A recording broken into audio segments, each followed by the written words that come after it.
They'd all gone off for the pre-genetic testing, pre-implantation genetic testing, all come back as aneuploid, which was just like heartbreaking after all of this preparation. And she wasn't getting any younger at this point, or she didn't feel like she was getting any younger.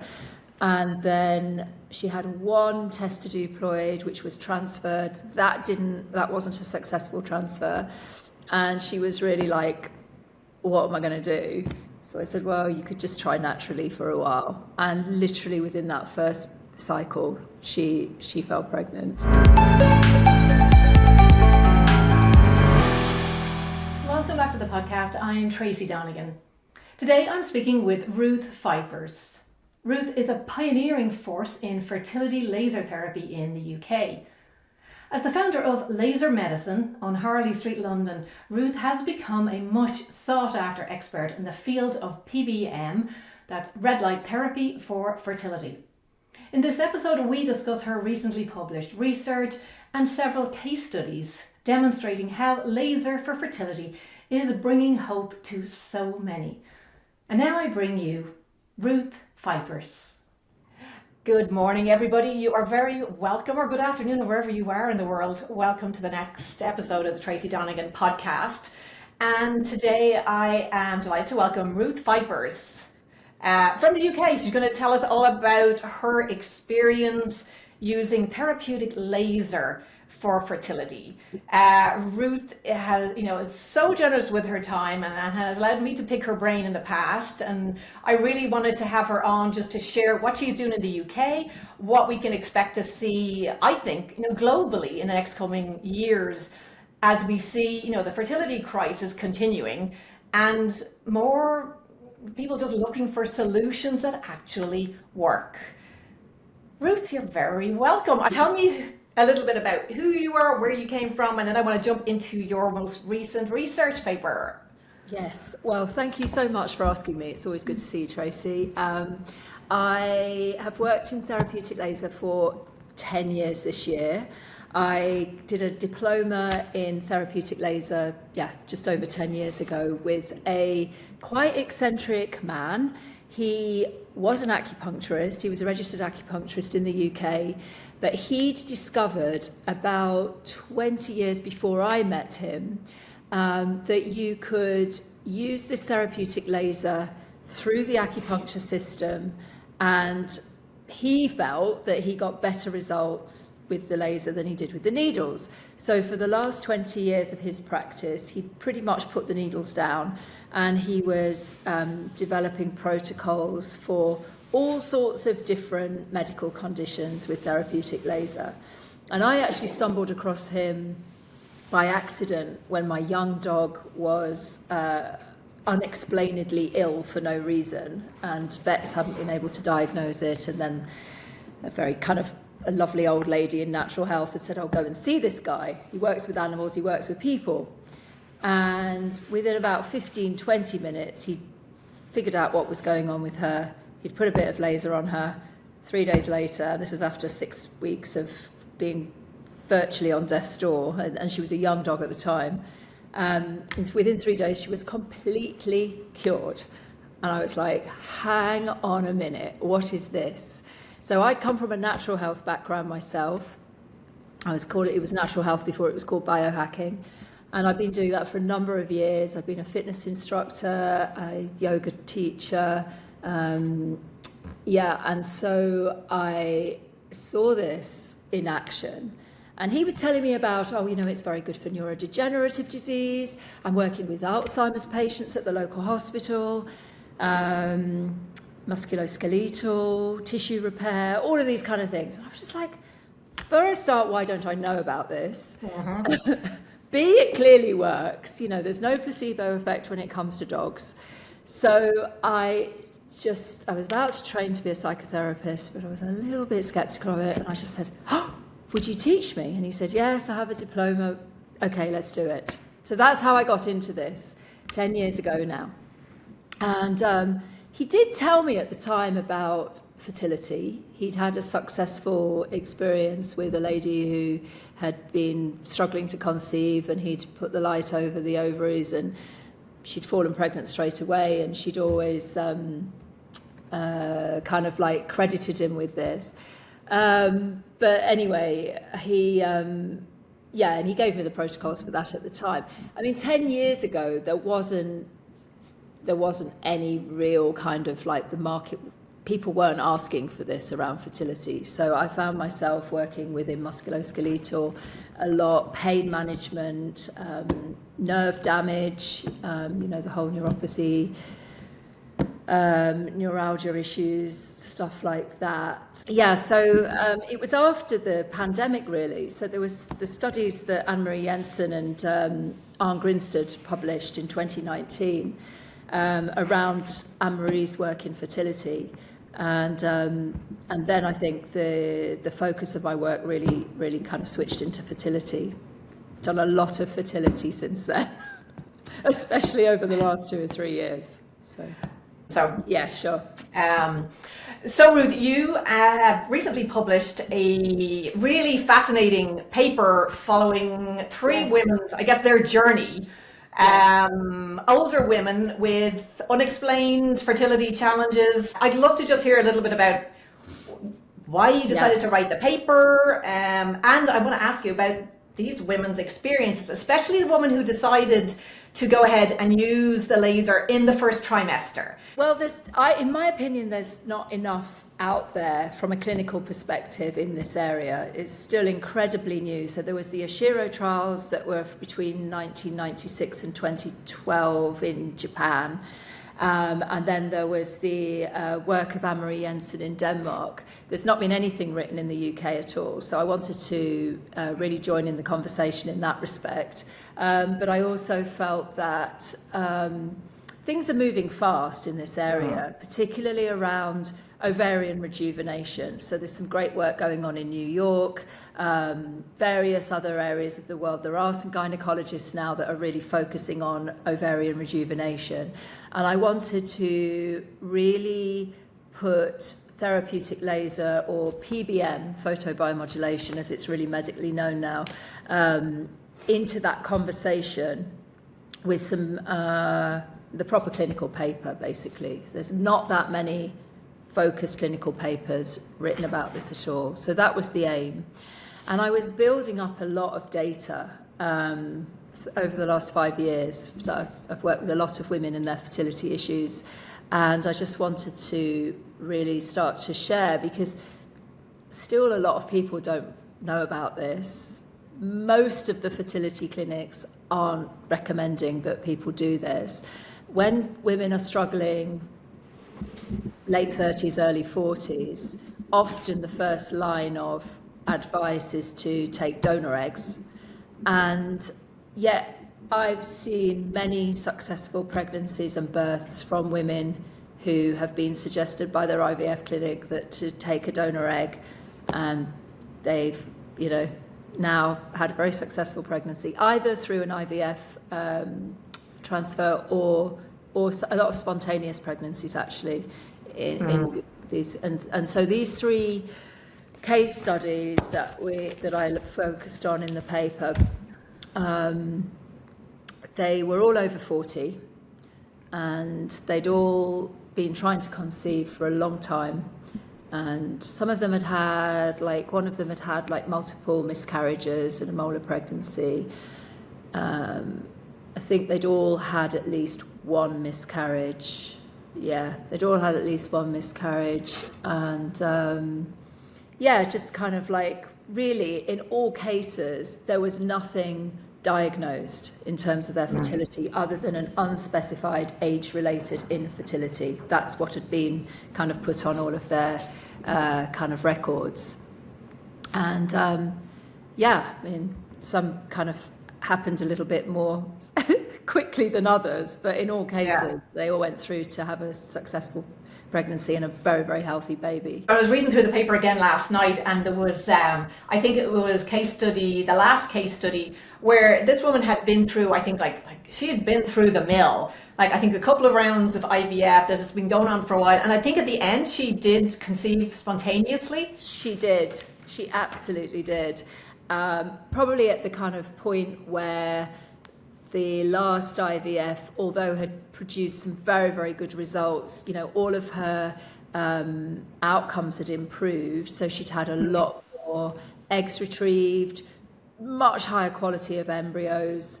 They'd all gone off for the pre-genetic testing, pre-implantation genetic testing, all come back as aneuploid, which was just like heartbreaking after all of this preparation. And she wasn't getting any younger at this point, or she didn't feel like she was getting any younger. And then she had one tested euploid, which was transferred. That wasn't a successful transfer. And she was really like, what am I going to do?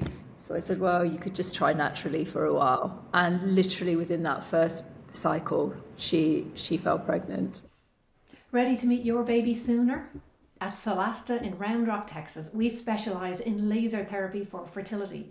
This safe therapeutic laser treatment improves egg quality, balances hormones, and helps create a richer uterine lining for implantation. So whether you're trying to conceive naturally or need support for your next IVF cycle, our personalised protocols and treatments are designed to optimise your chances of success. If you're ready to take the next step, visit us at solasta.health to schedule your consultation. At Solasta, we're here to light the way on your path to parenthood. I had a successful pregnancy. I think at that point, she didn't even want to tell her family. She didn't want to tell her mum. She didn't want to tell any doctors. She was, she was at that point, she was just like, look, if this is going to happen. So I said, well, why don't we just try and keep your energy up a little bit during the pregnancy, during the first 12 weeks, especially before the placenta's developed. And so she came between week 6 and week 12 just for a regular dose of light. Obviously, we didn't put the light over the ovaries or the reproductive system, just into other parts of the body. The light attaches to blood, as you know, so there's a kind of systemic mitochondrial lift in energy. And yes, I was the first person to the hospital to meet the new baby. Oh, that's lovely. Yeah, it's very sweet. It is such a fascinating area and such a growing area, given, we're in this fertility crisis. And why do you think the clinics aren't referring? Is it a lack of education? And I think that association that, it must be, alternative can't actually have, clinical indications. Yeah, possibly. I mean, the thing is that there's been so many clinical studies carried out by medics in the field worldwide in many, many different areas.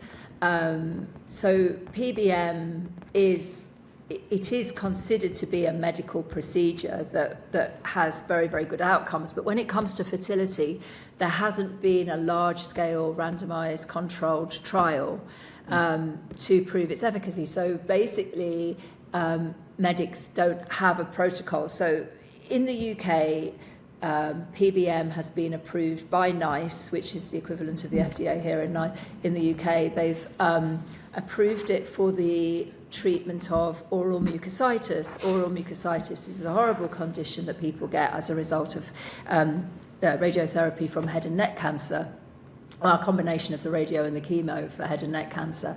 And it creates this horrible condition, which is a highly inflammatory condition within the throat, outside on the skin. And there was a randomized control trial done in the UK, and its results were absolutely conclusive, and NICE has approved PBM for that. But that hasn't been done for fertility. So therefore, any doctor or gynecologist who's advising around fertility hasn't got that protocol to refer to. And I guess it's because there hasn't been that large-scale randomized trial, because even with acupuncture there was a trial in that respect. So many doctors would say, oh yes, go and get some acupuncture, it's not going to hurt. I think in a lot of the fertility clinics here now, the gynaes are up to speed and they are saying it's not going to do any harm and it could help, which is good advice, but it's certainly not in the mainstream. It seems to be in the very few absolute centres of excellence around here. So yeah, I think until that large-scale trial has been done in the UK, I don't see how but it's not been done in America either. There's only really been, and it's not that easy anyway to do that, And if you've been trying to conceive for the last 5 years, who wants to be randomized to the group that doesn't get the laser? It's getting the ethics, isn't it? It's getting the ethics signed off for something like this, which I've, written, which was, a prospective case series. You can only three case studies is the maximum that you can do without it constituting a clinical trial involving human people. So. I guess in pharma, the big pharma companies have the ability to fund those kind of trials. But in this, who would be funding those kind of trials? It's like the manufacturers of the equipment just don't make that much money from manufacturing this equipment. They're usually kind of like quite purist, technical geniuses, that have just done this as a passion. It's not something that has a lot of money behind it. So that's why. So it's not that it doesn't work. It's not that it's not got the efficacy. It's that the efficacy hasn't been proven within the kind of like the environment or the framework in which most medical procedures or most medical pharmaceuticals are getting signed off or tested. So that's where we are. I don't know how we change that. Hopefully there's going to be enough case studies produced at some point. The great thing about therapeutic laser, PBM, is that it doesn't create any harm. It doesn't. Yes. So it's safe. It's one of the safest, most effective treatments that you could have. Like, you can't overdose on it. I mean, you probably could overdose on it, but it wouldn't be like overdosing on a drug, for example. It's not going to do that much kind of harm. It just wouldn't work. I think in PBM, it's all about getting the right dose for the right person.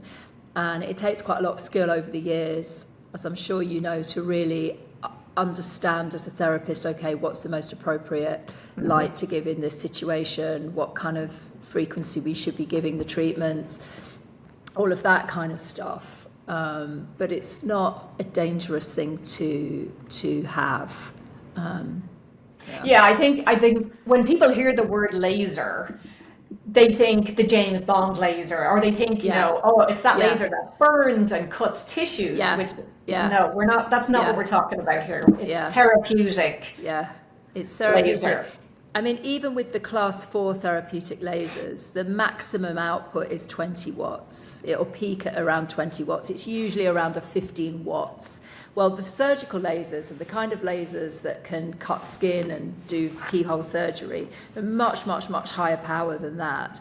And it's misleading in the industry that a class 4 laser goes anything from a therapeutic laser with a 5 watt output all the way to the kind of lasers that will shoot planes out of the sky. It's just crazy. That's all the class 4 category.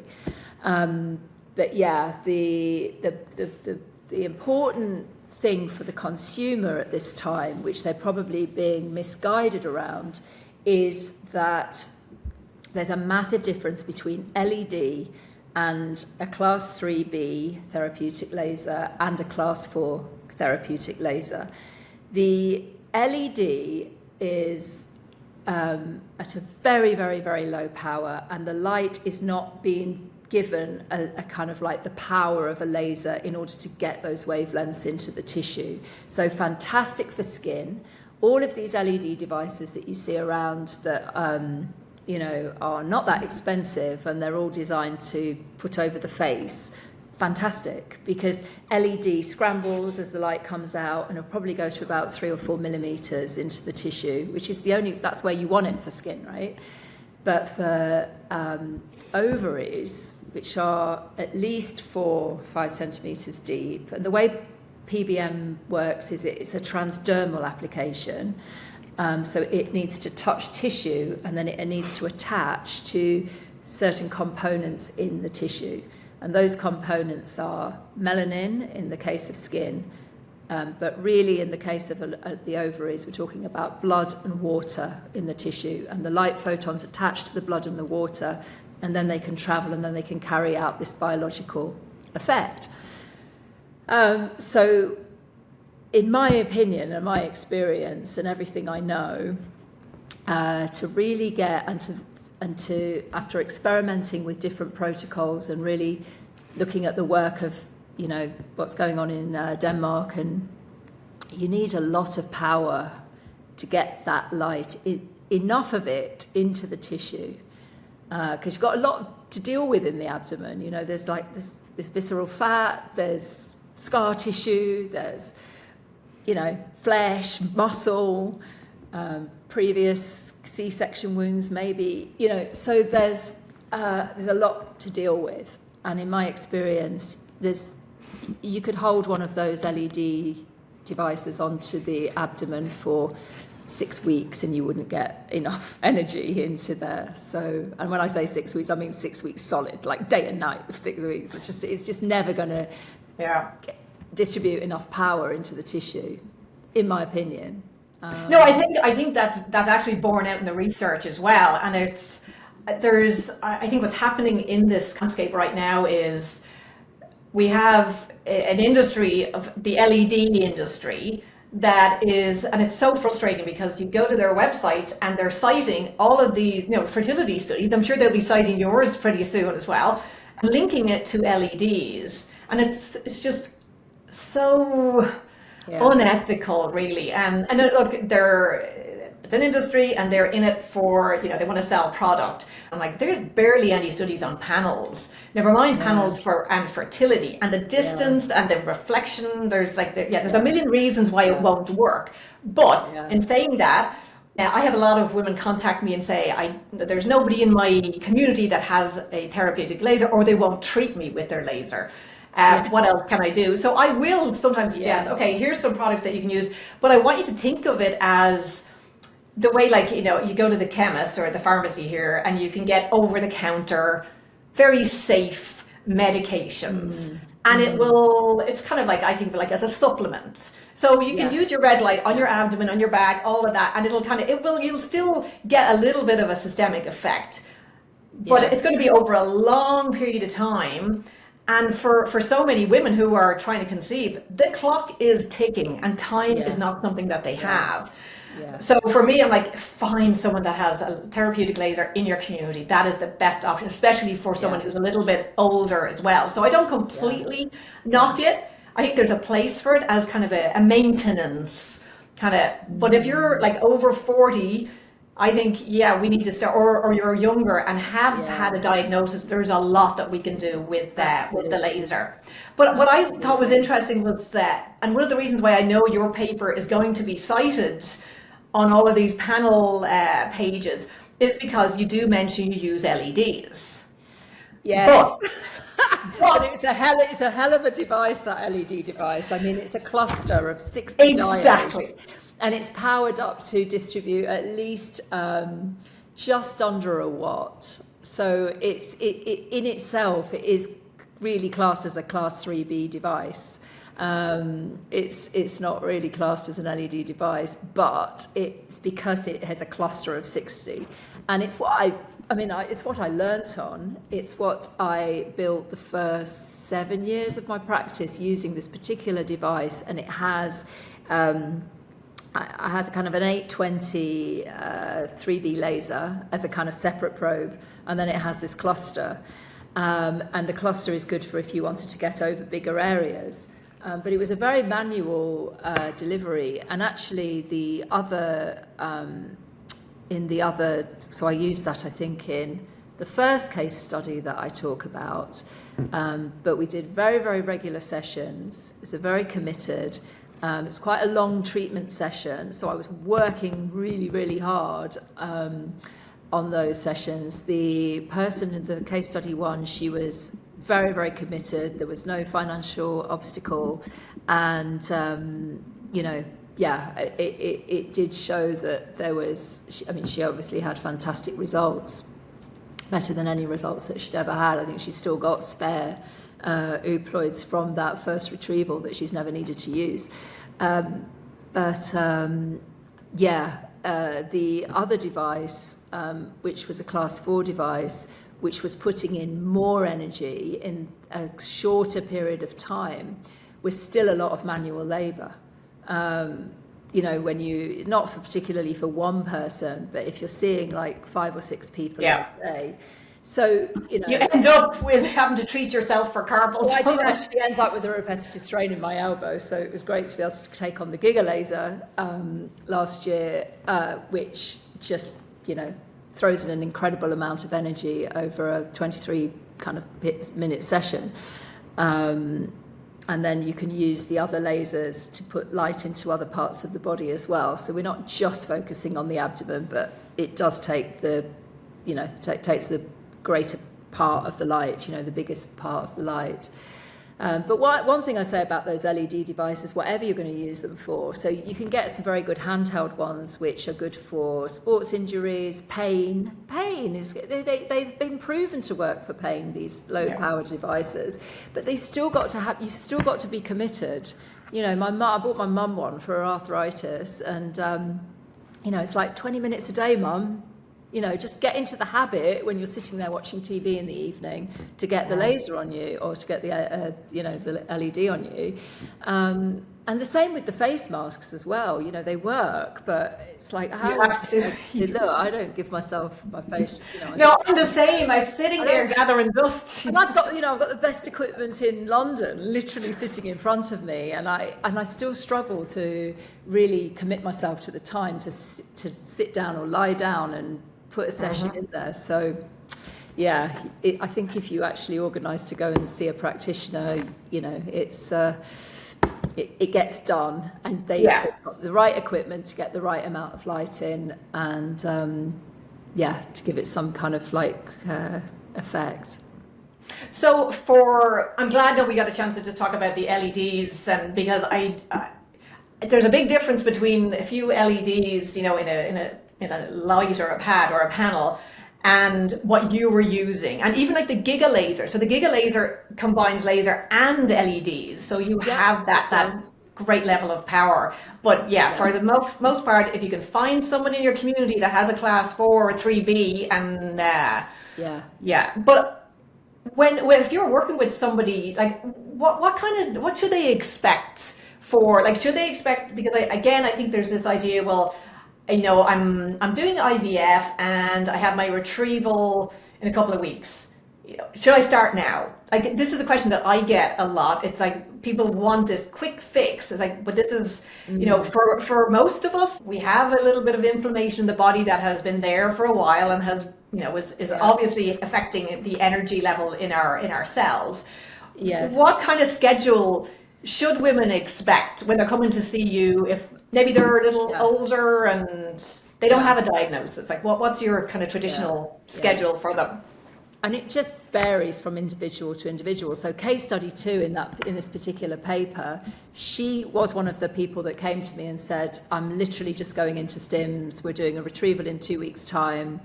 Can we get some sessions? I think we did a total of 5 sessions during that period of time.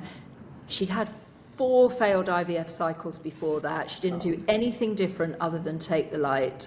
And then they did a fresh transfer, I think around day 3. She fell pregnant, had a very successful pregnancy. And she said the only thing that she did different in that IVF cycle was the laser, the PBM.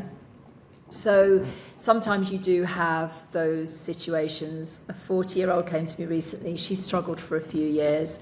We did 1 session of ovulation, and then she was going for a spontaneous pregnancy at that point. So we tend to not put light over the ovaries after ovulation if they've tried to conceive. So we stepped away. She had a period. She came back the following month. We did a session. She's now pregnant. I think she's like 7 or 8 weeks pregnant now. So sometimes you do get a very, very, like, what seems like a very quick response. Usually, if we think that it's taking 3 to 4 months for an egg to mature within the follicle, it makes a lot of sense to just put a regular dose of light in as those eggs are maturing.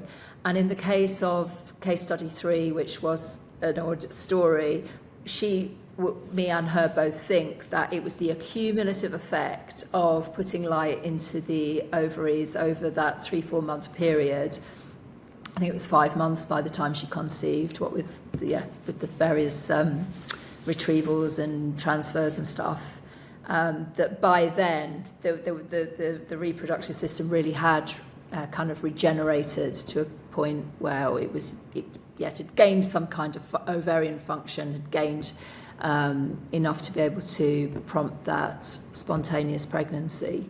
So I think, generally speaking, if people are planning to do their next IVF retrieval, say in 2 to 3 months' time, then they're in an optimum position to just do regular light, either every week if they're over 40 or every other week if they're under.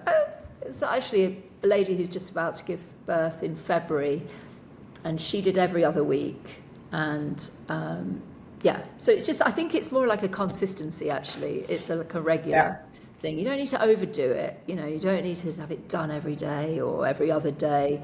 There was a guideline around when you go into the stims, or if you're just giving light in the first 2 weeks of the cycle before ovulation, that you could go to 2 or 3 sessions a week. But I've never seen, 1 or 2 is usually fine if you're getting the right kind of dose in. Giga laser is giving 20,000 joules of light over the abdominal area. And what's really good about that as well is that it's covering all of the digestive tract. So we're increasing the gut microbiome, which I think has a phenomenal effect, not just on fertility, but also on health generally. So I'm starting to work in the area of autism in children now.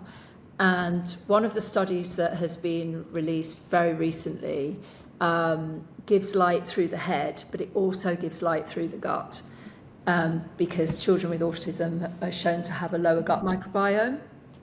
So most people that come in here for whatever condition, I'll usually at some point put some light into the gut, because it's like the second brain of the body anyway. And we know that gut microbiome has an effect on vaginal microbiome, so we know that that's going to have a positive effect on the reproductive system generally. And then there's all the just like the general energy level. I mean, you've gone through menopause like I have, you really notice this degeneration that goes on, even with somebody who's fit and healthy and does all the exercise and doesn't eat and doesn't drink and blah, blah, blah. But, that really is, when you look back, you do something, I started to feel that kind of ache in my legs after running up a flight of stairs that I wouldn't have felt like 10 years before. Just little signs that you probably don't take much notice of. But when it comes to your reproductive system, it's gone through a lot by the time you've got into your 40s. You've gone through a monthly cycle, you've worked, women now, they're doing everything. They're just like... And then there's, of course, because a lot of the women would have been on, hormonal contraceptive for years, and the impact that has on our system as well is not talked about enough. One thing that I was interested in the paper was that you treat the lymphatics as well, which I think is fantastic, because again, let's bring all the growth factors and the healing factors in and get all the, I think of it as like bringing in the good stuff and taking the trash out. But there was one aspect of it that I saw where you treat the soles of the feet. Now, I'm not thinking this is lymphatics, but tell me why you're treating the soles of the feet, because this is new for me. This is my original teacher, so I think this is from the acupuncture system. And maybe reflexology, but he wasn't a reflexologist, but he was very much about the body as a whole entire system. It's a hologram, and you can go to various parts of the body and you can stimulate other parts of the body. And on the bottom of the feet, and so he always said to me, he said, rather than treating directly over a particular organ, you could go to somewhere like the bottom of the feet and you could look at the reflexology map and you could see where, which parts of the foot relate to different organs. So I guess that's where that came from. I mean, at that stage, I was wanting to get light into that person's body without going over the ovaries, without going over the uterus, basically. But it was a pregnant uterus, so we never put light over a pregnant uterus. And so I was just like, okay, let's put it in through the feet. Because you know, the light attaches to blood. You do get that systemic effect of the light, especially when you're working with, you know, a good dose of energy, a good dose of light. So that was the idea of that. And the lymph nodes, again, that was my teacher. He was quite old school. He used to make all of his patients do a manual massage of their lymph nodes in the shower every day. He said, keep your lymph nodes clean, keep them working, because generally speaking, white blood cells will go to where they're needed, but the brain's having to tell them to do that. But you can do a manual intervention and you can stimulate the lymph nodes and keep them busy, keep them replenished. So he always said to me, don't ever do any treatment without putting light over the lymph nodes first. And so everybody gets light over the lymph nodes. But yeah, no, it makes sense. And then what is, I guess, are there any patients that you've had that, you know, everyone has that one that just kind of sticks in your head that just, why didn't it work? Yeah, why didn't it work? And then, because I think they estimate it to be maybe up to 10 to 15% of people won't respond completely to the light, or they get some response, but not the response that we're looking for. So do you treat men as well? Are you treating the partners? Because I think that... Oh, that was what I was going to say about LED. First of all, on the subject of LED and men, that was the one thing I was going to say earlier. If those home use devices are going to be any good at all, they'd be better for men, because the testicles are very, you know, the light hasn't got to go very deep, basically. Yeah. And when you are treating men, which we do, and of course there's loads of clinical studies showing PBM's effectiveness for sperm quality and quantity, because it's much easier to take that as a measure. So it's easy to say, all right, this was the sperm quality, quantity and motility before PBM, and we gave this much PBM, and this is these are these measures afterwards. So there's actually a lot of studies, and you could, if you were committed, you could put the LED device over the testicles every day for, you know, I don't know, 3 weeks leading up to when you're going to give your donation, and you know, I'd say that's probably going to have quite a positive effect. But going back to your question about it not working, what I find very frustrating is where you see improvements, tangible improvements, but it's just not quite enough to bring home the successful pregnancy. That really, I think with some people where there's absolutely no improvement whatsoever, obviously fertility is still vastly it's still very much a developing area. So you probably saw the film Joy, which is on Netflix, and you know, I really reflected when I watched that film that we're still only 50 years in to this, full stop. And if you think about where aviation was 50 years in, you know, we're still only on a certain kind of growth and learning curve around IVF and fertility. And we also know that fertility levels are dropping at the moment. And is that something to do with our lifestyle? Is that something to do with the amount of toxins now in the planet? Is that, you know, what? So there's all sorts of questions about why that's happening. It's not just because people are having children later. We're talking about all ages. All ages there's been a drop in fertility. So that's got to be something something about the way in which we're living.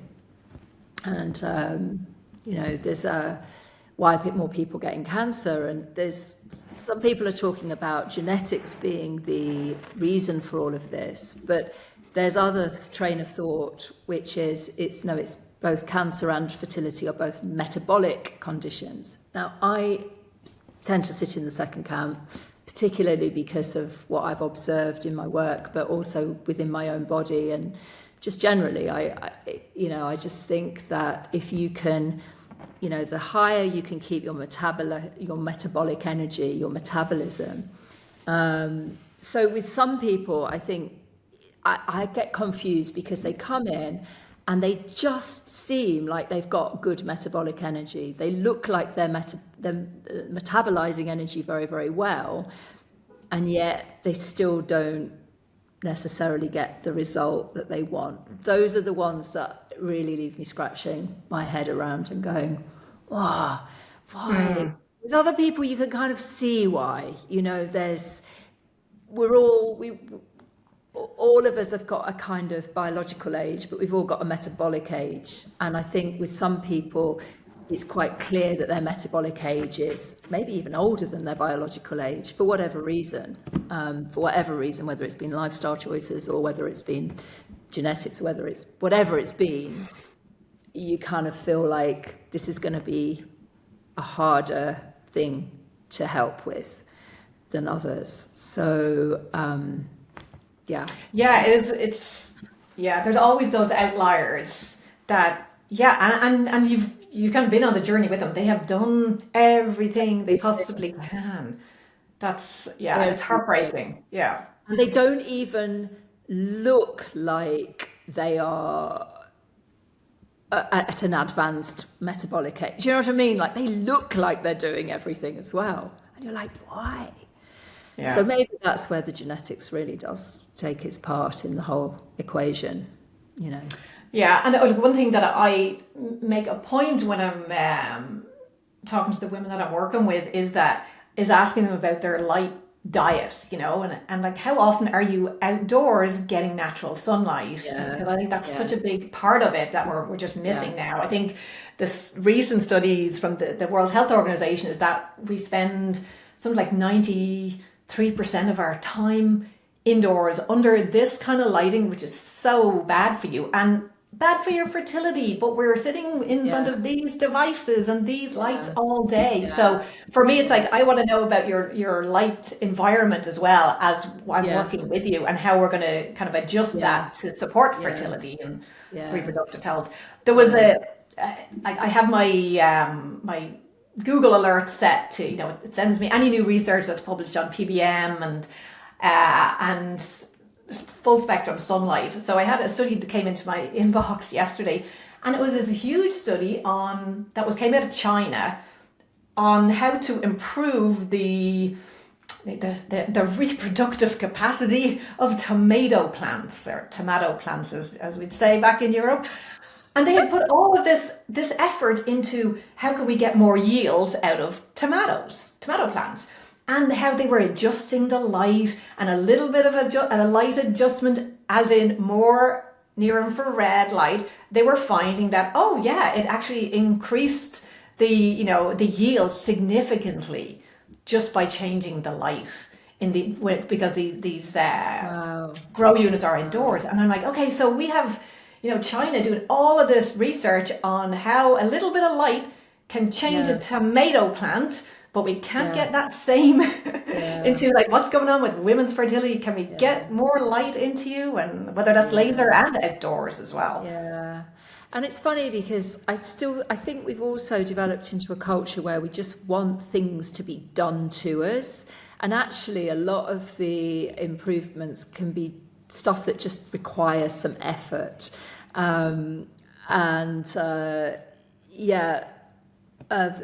This whole kind of like thing. So I always go back to, what would we be doing in nature? Like, because we've moved so far away from a natural environment and doing what the human being as a species wants to do within a natural environment. Well, they would be getting up at sunrise. They would be retiring at sunset. They would be spending most of their time outside during the daylight hours because they'd be hunting and gathering. And you're absolutely right. And then what kind of food would they be eating? What would we be doing in a natural environment? And I think it's, I at some point, there's got to be a renaissance back to that.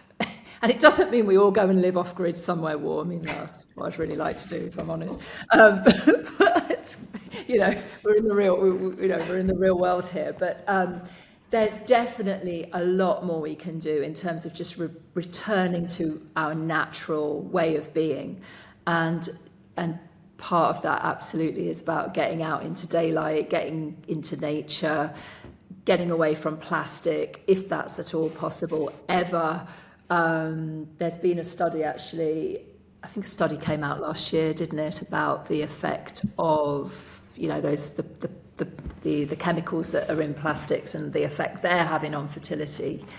There's so many things, but yeah, natural is best. Yeah, when we can get it. And because one of the first things that I will say when I'm working with somebody is, like, tell me about your kind of how much natural light you're getting. And I don't usually try to push them into, hey, get out and walk at sunrise, because that can be a step too far initially. But I will talk to them about, okay, so if getting out to see the sun, whatever time that is too much, let's start with, okay, can we just limit your blue light exposure in the evening? And we don't eat after it's dark. So simple things like that are much easier to incorporate, because I think going to that first of, get outdoors, get that light in your eyes and on your skin, and then it's...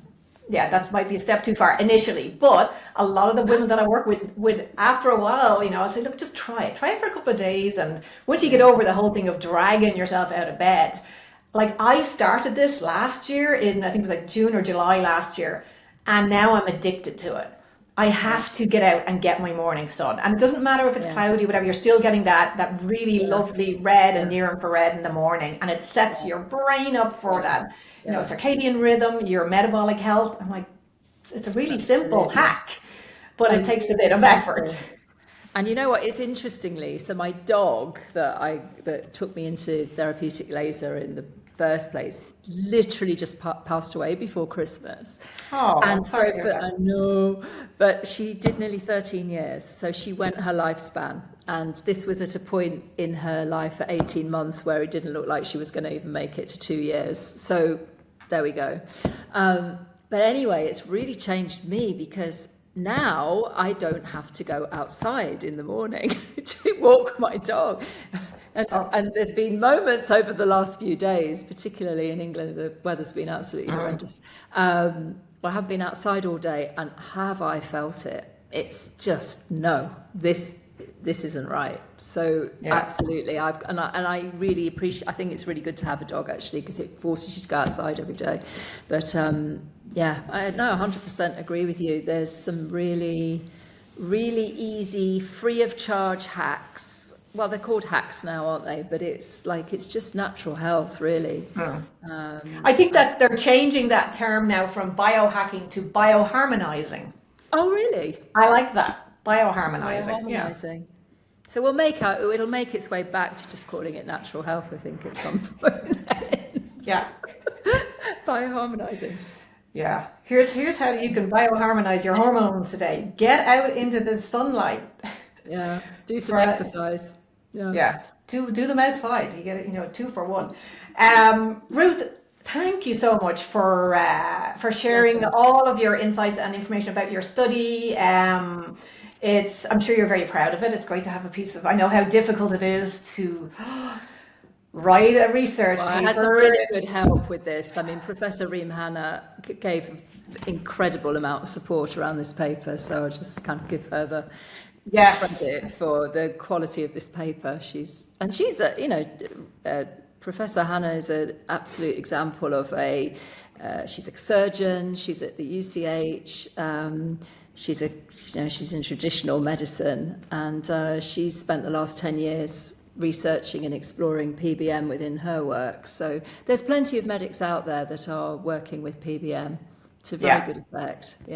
Yeah, I'm hoping to speak to her in a couple of weeks. So it'll be great to again hear from the medic's perspective on what did it take to get you over the line to actually see this works, and it works really well and quickly. Yeah. Ruth, thanks you again. Before we go, would you like to share your website, where people can find you? And you have several offices in the UK now? Yeah, I'm based in Harley Street, which is in London, central London, but I run a clinic in Liverpool once a month, and also in a city called Norwich in Norfolk once a month. My website is lasermedicine.co.uk. So, all of my work and papers and services are all there. So, And I will include all of the links and everything in the show notes. So thank you again. It was great to see Pleasure. you, great to chat, too. and I'm sure You we will too. talk again very soon. Absolutely. Thank you, Ruth. Thank you so much for tuning in to today's episode. Remember, empowerment begins with knowledge. If you enjoyed our time together and want more content like this, don't forget to like, subscribe, and share with your friends. So stay inspired, stay informed, and until next time, take care of yourself.